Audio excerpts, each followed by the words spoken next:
Eu repito aqui, cavalheiros, que os seus interrogatórios são inúteis. Vocês podem me prender aqui para sempre, se quiserem. Podem me prender ou executar até. Você tem essa necessidade de uma vítima para propiciar a ilusão de que estão fazendo justiça. Mas eu não posso, porém, dizer nada mais do que eu já disse. Eu já contei a vocês com toda a sinceridade tudo o que eu me lembro. Nada foi distorcido ou escamoteado. E se alguma coisa permanecer vaga, é apenas devido à nuvem escura que caiu sobre o meu espírito. Essa nuvem e a natureza nebulosa dos horrores que a fizeram abater-se sobre mim. E eu digo mais uma vez, eu não sei do que foi feito de Harley Warren, embora pense e quase rezo para isso, que ele está em oblívio pacífico, se é que existe, em algum lugar, uma coisa tão bem-aventurada. E é verdade que por 5 anos fui seu melhor amigo e que, em parte, compartilhei de suas terríveis pesquisas sobre o desconhecido.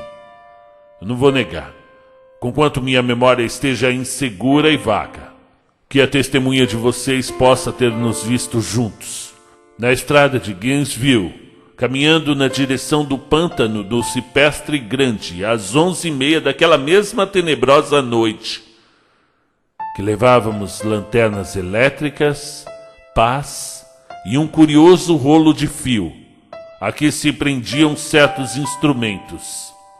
Eu mesmo me disponho a afirmar, pois todas essas coisas desempenharam um papel importante naquela cena hedionda que continua gravada, a fogo, em minha memória abalada. Mas com relação ao que se seguiu e ao motivo pelo qual fui encontrado sozinho e aturdido na margem do pântano na manhã seguinte, eu devo insistir que nada sei, salvo que eu já narrei aqui repetidamente. Vocês me dizem que nada existe no pântano ou nas suas proximidades que pudesse constituir o cenário daquele episódio aterrador. Pois eu respondo que eu nada sabia além do que eu vi. Visão ou pesadelo pode ter sido. E visão ou pesadelo espero desesperadamente que tenha sido. Mas, no entanto, é tudo quanto minha mente guardou do que ocorreu naquelas horas chocantes depois que saímos da vista dos homens. E por que Harley Warren não voltou? Pois somente ele ou o seu espectro, ou alguma coisa inominável que eu não sei descrever, poderão dizer. Conta um Conto apresenta, para o Outubro Sangrento, depoimento de Randolph Carter, de Howard Phillips Lovecraft, narração Marcelo Fávaro. Como eu tive a ocasião de afirmar, eu conhecia bem e de certa forma dividia os estudos fantásticos de Harley Warren, de sua vasta coleção de livros estranhos e raros sobre temas interditos. Eu li todos os escritos nas línguas que eu domino. Contudo, esses são poucos em comparação aos escritos em idiomas que eu desconheço. Na maioria, acredito, são em árabe, e o compêndio de demoníaca inspiração que a acarretou a tragédia, o livro que levava no bolso ao abandonar o mundo, ele estava escrito em caracteres que eu jamais vi, em parte alguma. Warren jamais se dispôs a me dizer o que havia naquele livro. Quanto à natureza de nossos estudos, precisarei repetir ainda uma vez que já não conservo deles plena compreensão. Parece-me até misericordioso que seja assim, porque eram estudos terríveis, que eu levava a cabo mais por relutante fascinação do que por uma inclinação verdadeira. Warren sempre me dominou, e às vezes eu o temia. Eu lembro como estremeci ante a sua expressão facial na noite anterior ao fato, o fato hediondo, enquanto ele falava sem parar de sua teoria, porque certos cadáveres nunca se decompõem, mas permanecem íntegros em suas tumbas, por até 1000 anos. No entanto, já não o temo mais, pois suspeito que ele conheceu os horrores além do meu alcance. E agora eu temo por ele. Mais uma vez eu repito, eu não tenho nenhuma lembrança clara de nosso intuito naquela noite. E de certo, teria muito a ver com o livro que Warren levava consigo. Aquele livro antigo, em um alfabeto indecifrável e que lhe chegara da Índia 1 mês antes. Mas eu juro que não sei o que esperávamos encontrar. Vossa testemunha declara que nos viu às 11h30 na estrada de Gainesville, seguindo na direção do pântano do Cipestre Grande. É provável que isso seja verdade, mas não me lembro com nitidez. Eu não me lembro. A imagem cauterizada em minha alma é apenas de uma cena, e deve ter sido bem depois da meia-noite, porque via-se uma pálida lua crescente no céu vaporoso. Bem, o lugar era um cemitério antigo, tão antigo que eu me sobressaltava ante os inúmeros indícios de anos imemoriais. Era em uma depressão profunda e úmida, coberta de um mato alto, musgo e curiosas ervas rasteiras, envolvido por um vago fedor que minha fantasia ociosa associava absurdamente a pedras putrefatas. E por toda a parte havia sinais de abandono e decrepitude, e eu parecia perseguido pela ideia de Warren. Nós éramos as primeiras criaturas vivas a invadir um silêncio letal de séculos. Sobre a borda do vale, uma lua crescente, lânguida e languescente, espreitava através dos vapores repulsivos que pareciam emanar de catacumbas ignotas, e seus raios débeis e bruxuleantes faziam-me discernir um aglomerado repelente de lápides, urnas, cenotáfios e mausoléus, todos esboroantes, cobertos de musgo e manchados de umidade, e em parte ocultos pela luxuriância obscena da vegetação insalubre. A primeira impressão vívida que tenho de minha própria presença nessa necrópole terrível refere-se ao ato de deter-me com Warren diante de um certo sepulcro semi-obliterado e de arrojar em seu interior certos fados que, aparentemente, estiveramos carregando. Notei então que trazia comigo uma lanterna elétrica e 2 pás, ao passo que meu companheiro portava uma lanterna semelhante e um aparelho telefônico portátil. Não se disse qualquer palavra, pois o local e a missão pareciam-nos conhecidos. E sem delongas, tomamos das pás e começamos a afastar as ervas, a grama e a terra da cova rasa e arcaica. Após expormos toda a superfície, que consistia em 3 imensas lajes de granito, recuamos alguns passos para examinar o ossuário. Warren parecia estar fazendo alguns cálculos mentais, e depois voltou ao sepulcro e, usando a pá como alavanca, tentou erguer a laje que ficava mais próxima de uma ruína de pedra e que pode ter sido outrora um monumento. Não conseguindo seu intento, fez um gesto para que eu o auxiliasse, e por fim, nossos esforços combinados fizeram com que a pedra se soltasse. Levantamo-la e atiramos dali. Com a remoção da laje, ficou à vista uma abertura negra, da qual irrompeu um efluxo de gases miasmáticos, tão nauseantes que saltamos para trás, tomados de profundo horror. Após um intervalo, entretanto, aproximamo-nos novamente da cova e achamos as exalações menos intoleráveis. Nossas lanternas revelaram o alto de um lance de degraus, dos quais gotejava um licor repugnante, e que eram delimitados por paredes úmidas, recobertas de bolor. E agora, pela primeira vez minha memória registra a emissão de palavras. Warren falava-me longamente, em sua cálida voz de tenor, uma voz singularmente incólume ao ambiente lúgubre. Eu peço perdão por te pedir que fique na superfície, disse ele. Mas seria criminoso permitir que alguém de nervos tão frágeis descesse até lá. Você não pode imaginar, mesmo pelo que você leu e pelo que eu te disse, as coisas que terei de ler e de fazer. Trata-se de um trabalho diabólico, Carter, e duvido que algum homem que não tenha a sensibilidade empedernida pudesse ver aquelas coisas e voltar vivo e são. Não é o meu desejo te ofender, e Deus sabe o quanto eu gostaria de te levar comigo. Mas de certa forma, a responsabilidade é minha, e eu não seria capaz de arrastar um feixe de nervos como tu à morte, ou à loucura quase certa. Por isso eu te digo, meu amigo, não pode imaginar o que realmente seja a coisa, mas eu prometo te manter informado de cada passo pelo meu telefone. Veja, eu disponho de muito fio, suficiente para chegar ao centro da Terra e voltar. Ainda ressoam em minha memória essas palavras, pronunciadas tranquilamente. E ainda me recordo dos meus protestos. Eu parecia desesperadamente ansioso por acompanhar o meu amigo para aquelas profundezas sepulcrais. Mas ele se mostrava de uma obstinação inflexível.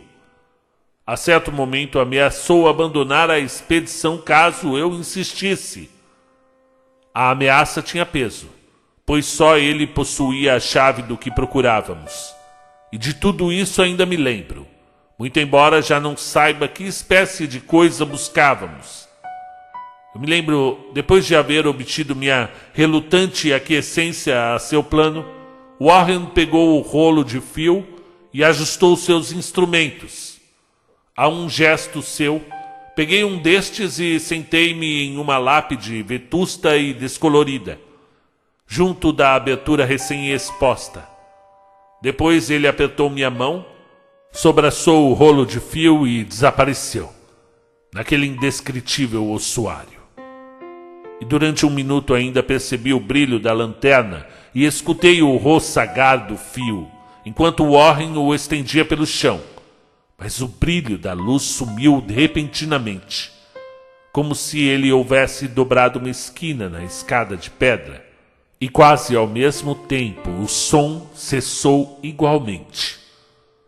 Eu estava só, porém ligado às profundezas desconhecidas por aqueles cordéis mágicos cuja superfície isolada verdejava sob os raios esforçados do enxangue quatro crescente. A cada momento eu consultava o relógio, à luz da lanterna elétrica e, tomado de ansiedade febril, procurava ouvir alguma coisa no receptor do telefone.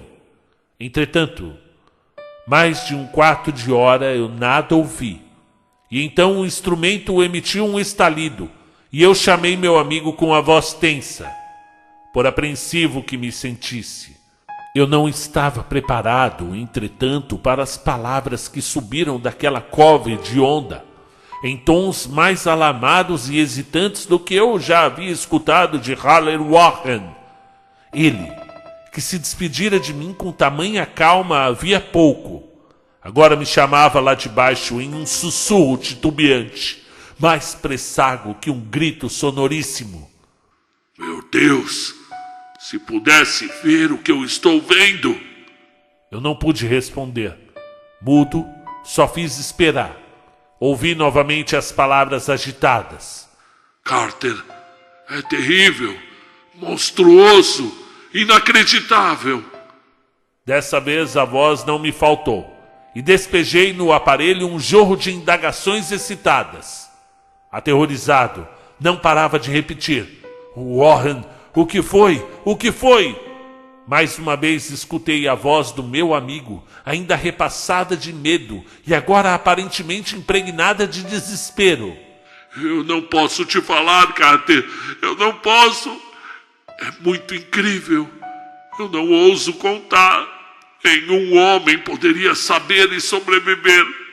Santo Deus, jamais sonhei com isso. Voltou o silêncio, apenas quebrado pela torrente de perguntas sobressaltadas que eu fazia. Ouvi então novamente a voz de Warren, em um tom delirante de consternação. Carter, pelo amor de Deus, repõe a laje no lugar e sai daí, sai daí. Se você puder, deixa tudo mais e corre. É a sua última oportunidade. Faz o que eu digo, faz o que eu digo, sai daí e não peça explicações. Eu escutava, mas só conseguia repetir minhas perguntas frenéticas. Em meu redor estavam as tumbas, a escuridão e as sombras. E abaixo de mim, algum perigo que sobrepujava o alcance da imaginação humana. Mas meu amigo corria mais perigo que eu, e sobre o meu medo passou um vago ressentimento de que ele me julgasse capaz de abandoná-lo em tal situação. Novos estalidos, e após uma pausa, ouvi o grito angustiado de Carter. Te manda, pelo amor de Deus, põe a laje no lugar e vai embora, Carter. Alguma coisa na gíria juvenil do meu companheiro, evidentemente transtornado, liberou minhas faculdades. Formei e gritei uma resolução. Warren, aguenta que eu vou descer! No entanto, diante dessa proposta, o tom do meu interlocutor transformou-se em um grito de completo desespero. Não, não, você não compreende. É tarde demais, é tarde demais. E por minha própria culpa, põe a laje no lugar, pelo amor de Deus. Põe a laje no lugar e corre, corre. Não há mais nada que você ou outra pessoa possa fazer. Seu tom de voz mudou completamente, adquirindo dessa vez mais suavidade, como que traduzindo resignação sem esperança. Contudo, para mim ele permanecia tenso de ansiedade. Depressa, vai, antes que seja tarde demais. Tentei não lhe dar ouvidos. Tentei quebrar a paralisia que me detinha e cumprir minha promessa de descer para ajudá-lo. Seu próximo murmúrio, todavia, ainda me encontrou inerte, preso em puro horror. Carter, corre, não adianta. Você tem que ir antes que seja 2. A laje. Uma pausa e mais estalidos. E depois a voz débil de Warren. Quase acabado agora. Não torne mais difícil. Cobre esses degraus malditos e foge para salvar sua vida. Está perdendo tempo. Adeus, Carter. Não voltarei a te ver. E nesse momento, o murmúrio de Warren converteu-se em um grito. Um grito que aos poucos se transmudou em uivo, carregado de todo o horror das eras. Malditas coisas infernais! Legiões! Ah, meu Deus! Te manda! Vai embora! E depois disso caiu o silêncio. E eu ignoro por quantos éons permaneci ali sentado, estupefato, sussurrando, murmurando, gritando, berrando naquele telefone, vezes sem conta, no transcurso daqueles éons. Eu sussurrei, eu murmurei, eu chamei, eu gritei, eu berrei. Warren, responde! Você tá aí! Foi então que sobreveio o cúmulo do horror. A coisa inacreditável, inimaginável, quase impronunciável. Eu já disse que foi como se passassem éons depois que Warren emitiu sua derradeira advertência desesperada, e que apenas meus gritos quebravam agora o silêncio horrível. Contudo, depois de algum tempo houve um novo estalido no telefone, e eu apurei os ouvidos, e mais uma vez eu chamei. Warren, você tá aí?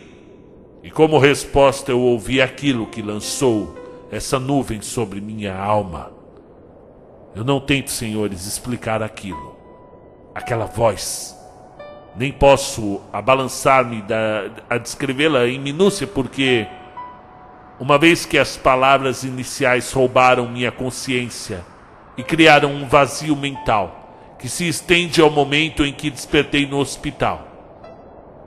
Direi que a voz era profunda, cava, gelatinosa, remota, sobrenatural, inumana, descarnada? O que eu direi? Essa voz, ela marcou o fim da minha experiência e é o fim da minha história. Eu a escutei e de nada mais tomei conhecimento. Eu a escutei enquanto permanecia sentado em pedra, naquele cemitério desconhecido do vale, em meio às pedras carcomidas e aos túmulos em ruínas, sozinho, à noite, no cemitério, junto à vegetação pútrida e aos vapores miasmáticos.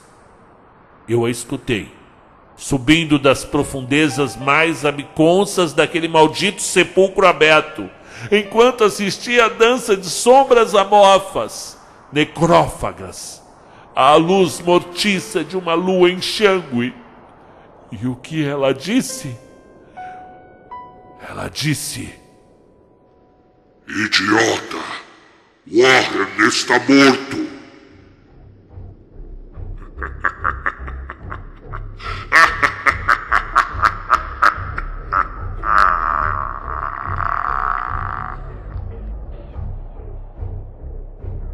Muito bem, meu nome é Marcelo Fávaro, sou narrador aqui do canal Conta um Conto, professor durante o dia e à noite eu chego em casa e antes de dormir eu narro as histórias que vocês ouvem aqui quando me sobra tempo.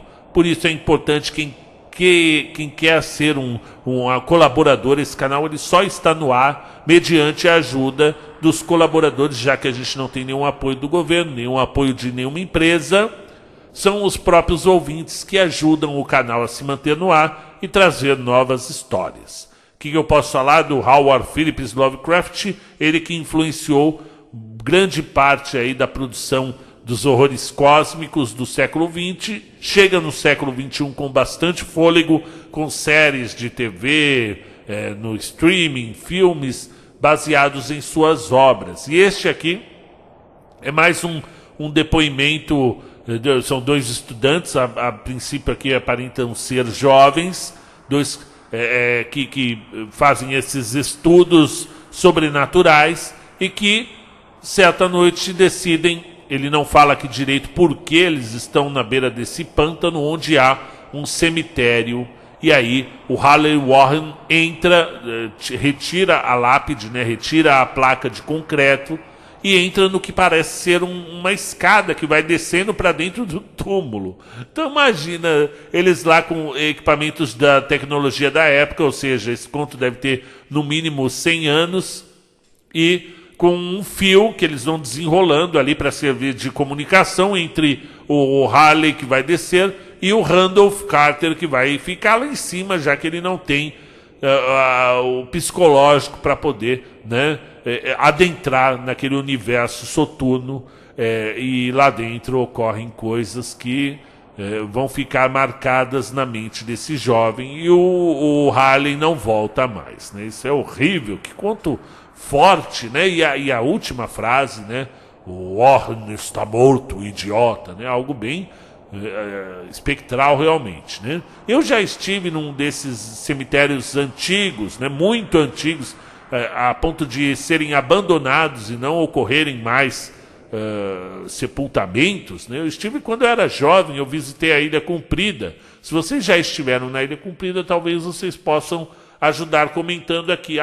Para o sul da ilha, a ilha ela é comprida mesmo, tem mais de 70 km só de praia, e a mata é nativa na maior parte da ilha, e há uma trilha que você vai adentrando num espaço meio indígena ali, onde existe esse cemitério abandonado, uma coisa assim, com cruzes caídas ao chão, assim, e eu consegui chegar nesse cemitério. Eu fui durante o dia, evidentemente, e não havia ninguém lá, né? Durante todo o caminho eu não encontrei ninguém, era puro mato mesmo, Mata Atlântica, né? E guardo isso faz mais de 20 anos, e eu guardo com bastante clareza as imagens desse cemitério indígena ancestral, os túmulos com 300, 400 anos, né? E toda vez que a gente vai no cemitério, quem gosta de estudar história, tempo, olha, né, as lápides, fala, nossa, esse sujeito aqui, ele nasceu no século XIX ainda, 1880, 1890, né? E tá aqui o túmulo dele, 1850. São coisas que quem é curioso a essa passagem de tempo e presta bastante atenção, vai num cemitério e parece estar num museu realmente, né? E há um roteiro turístico em alguns cemitérios. Tem gente que vai em Providence e não deixa de visitar o túmulo do H.P. Lovecraft, assim como tem o túmulo do Edgar Allan Poe em Baltimore, e é uma lápide que hoje é muito conhecida e muito visitada. Eu gosto, sempre quando eu posso, visitar o cemitério da Consolação, que realmente tem obras realmente de arte, né? São esculturas, muitas do Brecheret, né? O Victor Brecheret, que são peças que estão no cemitério. A visitação é gratuita, você pode entrar lá e conhecer essas obras de arte, além de ter túmulos de grandes escritores e artistas, como a Tarsila do Amaral, o Mário de Andrade, o Oswald de Andrade, o Monteiro Lobato. Alguns presidentes estão sepultados nesse cemitério. Então, para quem gosta de arte, cultura, história, é um passeio que vale a pena. E você, qual é a sua relação com cemitérios? Tem gente que não entra de jeito nenhum. Minha sogra não vai no cemitério de jeito nenhum. Só vai o dia que for definitivamente mesmo. E espero que demore bastante. Mas tem gente que não entra, tem medo de cemitério. Eu acho um local assim muito curioso, interessante, né? Claro que não entraria à noite, mas eu queria saber qual é a sua relação. Você gosta, não gosta? Acha interessante? Acha macabro? Tem medo? Comenta aí. Continuamos com o Outubro Sangrento aqui no canal Conta um Conto. Se inscreve, deixa seu like. Um beijo, um abraço, até mais.